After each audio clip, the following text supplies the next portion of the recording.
রাজধানীর মিরপুরে শিশু রামিসা হত্যার মূল আসামি জাকির হোসেনের বিরুদ্ধে মিলছে নানা চাঞ্চল্যকর তথ্য। পরিবার থেকে বিতাড়িত জাকির নিজ এলাকায় করত চুরি, জড়িত ছিল ছোট বড় অনেক অপরাধের সাথেও।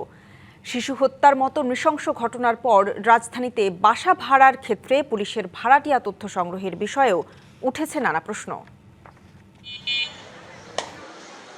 প্রায় 2 মাস আগে শিশু রামিসা হত্যাকাণ্ডের মূল আসামি জাকির হোসেন ওরফে সোহেল রানা পল্লবীর বাসাটি ভাড়া নেন আর বাসার নিচে একটি গ্যারেজে মেকানিকের কাজ শুরু করেন। গ্যারেজে কাজ কাম করে, গাড়িগুলো ঠিক করে, ওর ভিতরে যেরকম এটা আমরা তো জানি না। শোনা যে নিচতলা গ্যারেজ উপরে উনি থাকে, এখানে তো আর মনে করেন ওর ভিতরে কি আছে না সেটা তো আর বোঝা খুব মুশকিল। সোহেলের ব্যাপারে এলাকার মানুষ বেশি কিছু না জানলেও তার চালচলনে কখনো সন্দেহের কিছু দেখেনি এলাকাবাসী। দেশে ওরকম ওরা কারেন্স করছে কইরা সেরা ঢাকায় 4 বছর ধরে আইসের ওইখানে সেখানে থাকে। তবে রামিসা হত্যাকাণ্ডের পর সামনে আসে তার অতীত জীবনের নানা অপরাধমূলক কর্মকাণ্ডে লিপ্ত থাকার খবর।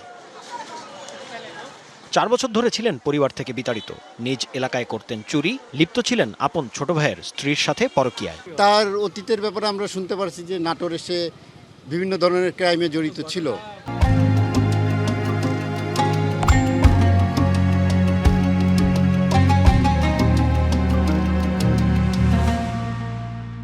এটা তো আসলে যারা ভাড়া দেয় তারা যাচাই বাছাই করে ভাড়া দেওয়া দরকার। সরকারের তো এটা আইন করছে যে যাকে ভাড়া দিবেন যাই না শুনে যাচাই বাছাই করে তারপর ভাড়া দেন। অপরাধ বিশেষজ্ঞ বলেন, তথ্য প্রযুক্তির এই যুগে ক্রাইম ম্যাপিং করে সম্ভাব্য অপরাধীকে পর্যবেক্ষণে রাখা জরুরি। পাশাপাশি এ ধরনের অপরাধী শনাক্তে পরিবার, সমাজ ও রাষ্ট্রকে এক হয়ে কাজ করতে হবে। এই লোক সে তার ডিভোর্স হয়েছে, তার সাথে এক্সট্রা ম্যারিটাল রিলেশনের সম্পর্ক আছে, সে ড্রাগস নেই, এর সাথে তার থেফটের একটা ইনভলভমেন্ট ছিল, সবকিছু একটা কালেকটিভ একটা অ্যাপ্রোচের মাধ্যমে সে কিন্তু আজকে ভায়োলেন্ট ক্রিমিনাল হয়ে গেছে। আপনি তার বিচারটা করেন, পাশাপাশি এই ধরনের যারা পোটেনশিয়াল বা যারা ভবিষ্যতে এই ধরনের ক্রাইমের মধ্যে যাদের ইনভলভমেন্ট হওয়ার পসিবিলিটি আছে তাদের কিন্তু আমাদের কাজ করতে হবে। যদি আমরা এটা নিয়ে কাজ করতে পারি তাহলে কিন্তু আমরা আমাদের একটা ক্রাইম ফ্রি সোসাইটি বা এরকম ভায়োলেন্ট ক্রিমিনাল ফ্রি সোসাইটি আমরা সবাইকে আমরা প্রেজেন্ট করতে পারবো। এমন ব্যক্তির সমাজে অবাধ মেলামেশায় প্রশ্ন উঠেছে, কতটা কার্যকর দেশের অপরাধী শনাক্তকরণ ব্যবস্থা?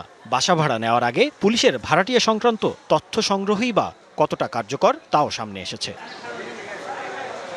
জাকারিয়া খান, ডিবিসি নিউজ, ঢাকা।